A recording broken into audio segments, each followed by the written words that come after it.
Welcome to my dear friend. आज के इस वीडियो में पढ़ने वाले बिहार डीएलएड का मोस्ट इंपॉर्टेंट क्वेश्चन जो कि आपके एग्ज़ाम में पहले ही पूछा हुआ है। इस वीडियो में हम लोग करने वाले मैथ का सॉल्यूशन करने वाले। किस चीज़ का? मैथ का क्वेश्चन करने वाले। पहला क्वेश्चन देखिए, एक फुटकर विक्रेता थोक विक्रेता से 40 कलम 36 कलम की निर्धारित दर पर क्या करता है? खरीदता है। यदि फुटकर विक्रेता उन कलमों को 1% बट्टे पर बेचता है तो उसका प्रतिशत लाभ क्या हो जाएगा? तो इसका प्रतिशत लाभ हो जाएगा 10% हो जाएगा। ओके।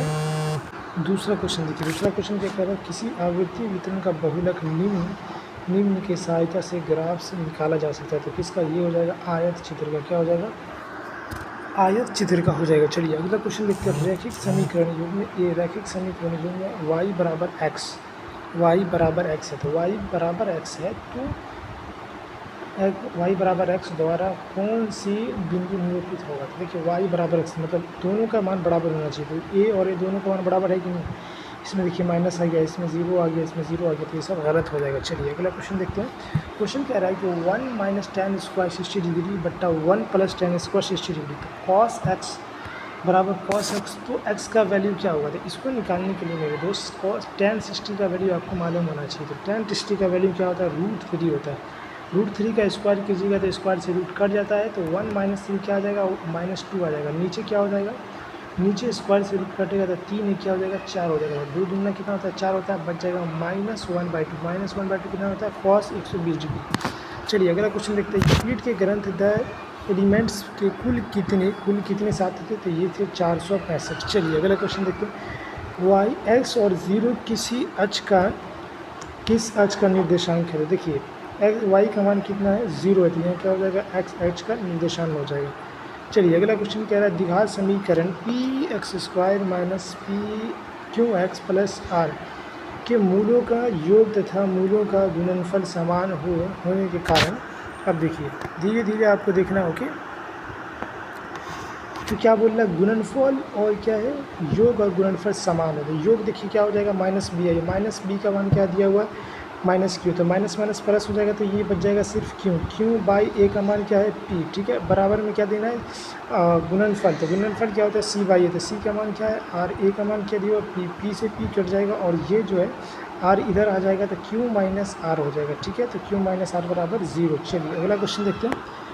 क्वेश्चन कह रहे हैं 8 गोलाकार गुब्बारे की त्रिज्या कितना? 8 गोलाकार कितने बोल? 8 गोलाकार गुब्बारे की त्रिज्या, ठीक है, बढ़कर 12 सेंटीमीटर हो गई। ठीक है, तो दो मामलों में गुब्बारों के सतह क्षेत्रफलों का अनुपात क्या हो जाएगा?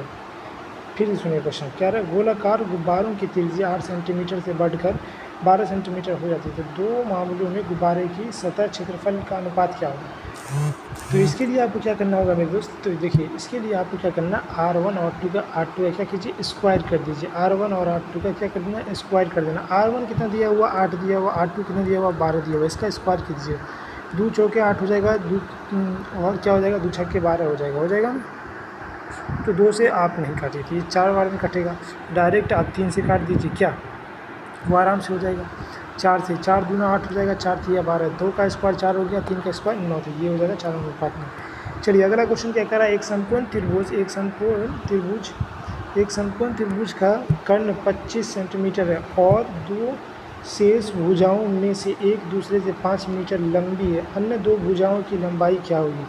इसके लिए क्या करना? पाइथागोरस नहीं लगाना। तो क्या बोल रहा है? दो समकोण त्रिभुज का कर्ण कितना दिया हुआ? 25 दिया हुआ और कह रहा है दो शेष भुजाओं में से एक दूसरे से कितना? 5 सेंटीमीटर लंबी है। तो 25 का स्क्वायर कितना होता है? 625 होता है। ठीक है, अब इधर का देख लीजिए। इधर का अब देखिए 15 का स्क्वायर कीजिएगा तो कितना होता है? 225 होता है। ठीक है, अब प्लस में 10 का तो 100 ही हो जाएगा। अब 200 का कितना होता है? 400। तो इधर बराबर इधर दोनों बराबर LHS बराबर RHS हो जाएगा, तो हो गया आपका काम। तो क्या हो जाएगा? 400 प्लस 225 क्या हो जाएगा? 625। तो ऑप्शन नंबर बी हो जाएगा। तो डायरेक्ट बना सकते हैं आप। चलिए अगला क्वेश्चन देखते हैं। क्वेश्चन कह रहा है यदि द्विघात समीकरण kx² क्या कह रहा है? kx² + 6x + 4k - 0 के मूलों का योग तथा गुणनफल समान हो तो k का मान क्या होगा? तो क्या कह रहा है? मूलों का योग तथा गुणनफल। तो योग क्या होता है? -b/a, तो -6 हो जाएगा। और a का मान कितना दिया हुआ? k बराबर क्या हो जाएगा? c/a। c का मान कितना दिया हुआ? 4 क्या दिया हुआ 4k, क्योंकि दोनों चीज़ लिखना है, सी का जो होता है वो उसमें दोनों चीज़ लिखा जाता है, ठीक है। 4k और देखिए ए का मान कितना दिया हुआ k दिया हुआ, k से क्या हो जाएगा कट जाएगा, 4 इधर चले जाएगा तो क्या हो जाएगा -3 हो जाएगा, 3 दूना 6 और 2 दूना 4, -3/2 हो जाएगा, -3/2 यहाँ पे दिया हुआ। चलिए सी में अगला क्वेश्चन देखिए, यदि बहुलक माइनस माध्य बराबर 24, तो माध्यक माइनस माध्य क्या हो जाएगा, तो इसको क्या करना है, बहुलक बराबर क्या होता है, बहुलक बराबर होगा 3 इंटू माध्यक, 3 इंटू क्या हो जाएगा माध्यक -2 माध्य। आपको ध्यान ये रखना है जो बड़ा संख्या है उसके साथ, जैसे माध्यक लिखने में बड़ा होता है ना भाई, तो उसी तरह इसके साथ 3 लगता है, और ये माध्य लिखने में छोटा तो इसके साथ 2, अब माध्य के साथ क्या लगता है माइनस, और ये रहता है प्लस में, ओके। अब बहुलक बराबर होता है, क्या होता है बहुलक बराबर, ये फार्मूला रखा तो किसी भी तरह से कोई क्वेश्चन याद है पूछे तो सब बन जाएगा। चलिए अगला क्वेश्चन क्या रहा है, 11/15 का 10% तो क्या हो जाएगा, ये आसान हो जाएगा कई से, तो जब इसको आप भाग दीजिएगा तो 15 से एक बार कीजिएगा तो 15 से तो 105 होता, बच जाएगा कितना 5 बच जाएगा, तो 5 बच जाएगा, अरे इसको 0 बैठाइएगा तो नहीं हो जाएगा, तो 5 बचेगा तो 15 या 45, इस तरह 5 5 5 आते रहेगा, तो ये आसान, तो भाई सब शांत होगा ही नहीं। चलिए अगला क्वेश्चन दिख रहा है, बहुपद x² - 2x + 1 का एक शून्यक होगा, तो इसको निकालिएगा तो क्या आता है x - 1 होगा, उधर जाएगा तो प्लस हो जाएगा, तो इसका एक शून्यक +1 हो जाएगा। चलिए अगला क्वेश्चन कह रहा है, एक त्रिभुज का आधार 15 dm है और इसकी ऊंचाई 12 dm है, तो दुगुने क्षेत्रफल वाले एक अन्य त्रिभुज की ऊंचाई जिसका आधार 12 dm है के द्वारा क्या होता है। देखिए एक त्रिभुज का त्रिभुज, पहले आपको क्या करना, जो दुगुने क्षेत्रफल वाला है पहले जो दिया हुआ उसको कर सकते थे। देखिए यहाँ पे सबसे पहले क्या करना, 1/2 इंटू क्या दिया हुआ ऊपर देखिए दूसरा क्षेत्रफल जो पूछ रहा है उसके लिए, तो 20 इंटू क्या पूछा गया ऊंचाई, तो ऊंचाई पूछा गया, आप देखिए दुगुने क्षेत्रफल बोला है, तो 2 इंटू क्या हो जाएगा 1/2 इंटू क्या हो जाएगा 15 इंटू 12 हो जाएगा, ठीक है। 2 से 2 कट जाएगा, 15 को 12 से गुना कीजिएगा तो ये आ जाएगा 180, और ये इधर क्या हो जाएगा 10 से कट जाएगा, 10 उधर जाएगा तो h बराबर क्या हो जाएगा 18 हो जाएगा, क्या हो जाएगा 18 हो जाएगा। तो इस चीज़ को आपको क्या करना है, कंपेयर कर देना है, क्या करना है कंपेयर कर देना है आमने सामने, तो डायरेक्ट आपका आंसर मिल जाएगा, ठीक है। कैसे करना है, एक त्रिभुज इधर एक त्रिभुज का इधर। चलिए तो अगला क्वेश्चन क्या कर रहा है, एक्स एच पर वह बिंदु क्या होगा जो 6 3 और 3 0 से समदुरुस्त है, तो इसके लिए क्या करना पड़ेगा, समदुरुस्त जैसे बोले तो आपको ये बनाना होगा, ठीक है। तो ये यहाँ पे एक्स एच बोला है, क्या बोला है एक्स एच के लिए आपको क्या करना पड़ेगा मेरे दोस्त, यहाँ पे एक्स बोला तो यहाँ पे एक्स और 0 हो जाएगा, पहला पॉइंट क्या दिया हुआ 6 और 3, दूसरा क्या दिया हुआ 3 और 6, इसको क्या करना है फॉर्मूला लगा देना है, x2 - x1 का होल स्क्वायर, ठीक है, प्लस y2 - y1 का होल स्क्वायर। इसी तरह दोनों साइड इधर भी यही फार्मूला लिखना पड़ेगा, दोनों साइड क्या है रूट है, रूट को हटाने के लिए दोनों साइड स्क्वायर करिएगा तो रूट हट जाएगा, पूरा वैल्यू बता दीजिए तो आपका आंसर आ जाएगा 0 और 0 आएगा, ठीक है।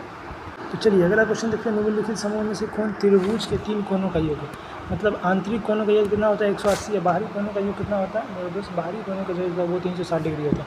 देखिए सबका साथ 14 140 हो गया, 40 40 कितना होता है 180 बिल्कुल परफेक्ट है, तो क्या हो जाएगा त्रिभुज के तीनों कोनों का योग हो गया। चलिए अगला क्वेश्चन कह रहा है, लंबाई L और चौड़ाई W के साथ एक आयत का परिमाप होगा, क्या हो जाएगा एक आयत का परिमाप, ये आयत बोल रहा है, आयत का परिमाप क्या हो जाएगा, ये हो जाएगा 2L + W हो जाएगा, ठीक है। तो देखिए अगला क्वेश्चन क्या कह रहा है, अगला क्वेश्चन क्या कह रहा है, x² - 16x + 30 में क्या घटाया जाए कि परिणामी बहुपद का एक मूल 15 हो जाएगा। तो ये देखिए x² का मतलब एक मूल 15 है, ठीक है। मान लीजिए हम k घटाए थे कि x की जगह पे हम 15 रखेंगे, तो 15 का स्क्वायर क्या होता है, 15 का स्क्वायर होता है 225 माइनस, अब 16 की फिर x है तो x की जगह 15 रखेंगे तो इसको गुना कीजिएगा तो 240 आएगा, 240 + 30, हम माइनस के क्या हम सोचेंगे कि के घटाते हैं। अब देखिए 240 में से 225 में 240 से कितना बचेगा -15 प्लस कितना है 30 माइनस के, ओके। अब देखिए +30 में से -15 जाएगा तो कितना बचेगा +15 बचेगा, +15 माइनस के को उधर ले जाएंगे, के माइनस में उधर जाएगा तो प्लस में, तो के बराबर क्या आ जाएगा 15 आ जाएगा, option number D is the right answer. चलिए अगला क्वेश्चन क्या कह रहा है, यदि सेक थीटा + tan थीटा बराबर है तो सेक थीटा - tan थीटा का वैल्यू क्या होगा। तो इसका वैल्यू निकालने के लिए आपको क्या करना होगा मेरे दोस्त, देखिए a² - b² का फार्मूला लगाना है, जो क्या होता है ए प्लस बी इंटू ए माइनस बी होता है। जैसे कि यहाँ पे दिया हुआ आपको ए प्लस बी दिया हुआ और ये क्या हुआ ए माइनस बी पूछ रहा है आपसे, ठीक है। फॉर्मूला क्या होता है, मामला को सेट करके क्या होता है, sec square theta minus tan square theta. तो स्क्वायर है ना, तो बिल्कुल ये exact a square minus b square की जगह तरह है कि नहीं। इसको क्या लिखा जाता है, ए प्लस बी लिखा जाता है और लिख सकते हैं ए माइनस बी लिख सकते हैं। तो ये तो हो गया ए प्लस बी, स्क्वायर दोनों काटेगा और दूसरा लिखेंगे तो sec theta minus tan theta हो जाएगा।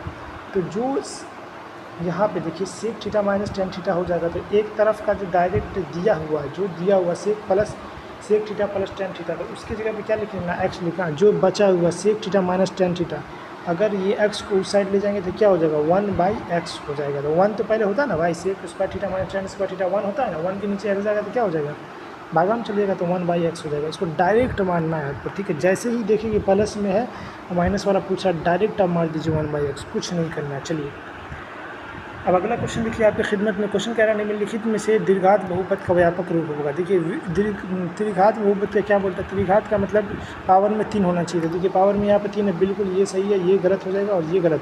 अब देखिए यहाँ पे ये हो जाएगा त्रिघात, ये त्रिघात हो गया, ये हो गया द्विघात हो गया, मतलब क्वाड्रेटिक इक्वेशन हो गया, दो घात वाला। तो दो घात वाला भी पूछता है, ठीक है। ये भी हो सकता है, ये देखिए लेकिन ठीक से लिखा नहीं हुआ, ये कैसे हो सकता है, देखिए A plus B X square नहीं हो जाएगा। तो मतलब A X square plus B square नहीं, ए बी एक्स स्क्वायर नहीं हो जाएगा, ऐसे भी हो सकता है। चलिए तो अगला क्वेश्चन क्या कह रहा है, यदि tan थीटा 3/4 तो 4 sin theta minus cos theta, 4 sin theta plus cos theta किसके बराबर। ये देखिए थोड़ा लंबा क्वेश्चन है, इसको हम बता देते कैसे बनाना। देखिए tan थीटा बराबर क्या होता है, P बाई बी, ठीक है। P बाई बी दिया हुआ था, H क्या होता है 3 4 5 का क्या होता है, ट्रिपलेट होता था, H बराबर 5। इस हिसाब से सब को मिला के उसके बाद भिंजोड़ या भिंजोड़ घटा भिंजोड़ और ऊपर होगा भिंजोड़ हो जाएगा और बिन माइनस हो जाएगा ऊपर वाला में, ठीक है। तो दोनों को कट कीजिएगा तो आपका आंसर आ जाएगा 1/2 हो जाएगा। चलिए अगला क्वेश्चन कह रहा है यदि दो धनात्मक पूर्णांक C और CD, C क्या है बड़ा है D से, तो इसका HCF क्या हो जाएगा, तो देखिए इसका HCF क्या हो जाएगा, D हो जाएगा, ओके। अगला क्वेश्चन क्या कह रहा है, क्वेश्चन कह रहा है A ने 45,000 रुपये निवेश करके एक व्यापार प्रारंभ किया, कुछ समय बाद B ने 54,000 रुपये निवेश करके उसका साझेदारी बन गया। यदि व्यापार में होने वाले लाभ को वर्ष के अंत में 2:1 के अनुपात में बांटा गया तो उसको कितने महीने के बाद उसका साझेदारी बन जाएगा। तो देखिए इसका सब ये क्वेश्चन है, ये हो जाएगा x बराबर 7 महीना में ये आपका निकल जाएगा, ठीक है। 7 महीना में क्या बन जाएगा, B साझेदारी बन जाएगा। चलिए अगला क्वेश्चन क्या कह रहा है, क्वेश्चन कह रहा है कि 1 2x 4 5 का माध्य 3 है तो इसका माध्य क्या हो जाएगा। तो देखिए इसका क्या होता है n+1/2, कितना दिया हुआ 1 2 3 4 5 6, 5 दिया हुआ है ना, तब 5 एक जोड़ेंगे तो 6 हो जाएगा, 6/2 कितना हो गया 3 हो गया। तीसरा पद यहाँ पे 3 हो जाएगा, ठीक है। असेंडिंग या डिसेंडिंग ऑर्डर में पहले लिखना होता है, तो क्या हो जाएगा ये 3 हो जाएगा। तो इसका माध्य क्या हो जाएगा 3 हो जाएगा। माध्य निकालने के लिए आपको क्या करना, 3 निकल गया है तो माध्य निकालने के लिए पूरा संख्या को जोड़ के जितना संख्या उससे भाग देंगे। तो 5 4 9 9 3 12 12 3 कितना हो जाएगा मेरे दोस्त, 12 3 15 हो जाएगा। तो 15 है, पूरा संख्या कितना है 5 है, 5 दिया 15 तो 3 है, आपका right answer option number B. चलिए अगला क्वेश्चन कह रहा है कि 5.2333 एक ऐसी संख्या है। तो ये देखिए ये संख्या क्या डायरेक्ट रिपीट कर ही रहा है, जब जो रिपीट कर रहा है और एक ही जैसा संख्या रिपीट कर रहा है तो ये परिमेय संख्या हो जाएगा। अगर ये संख्या बदल के आती, डायरेक्ट बदल के आती, एक जैसा संख्या नहीं होती, ये हो जाता है अपरिमेय संख्या। क्या हो जाएगा, अपरिमेय संख्या। प्राकृतिक संख्या किसे कहते हैं, जो 1 2 3 4 से चाहते हैं। सम संख्या किसे कहते हैं, जो 2 से पूरा कट जाता है, उसको क्या बोलते हैं, सम संख्या। चलिए थैंक यू, मिलेंगे आपको नेक्स्ट वीडियो में। Thank you for watching this video.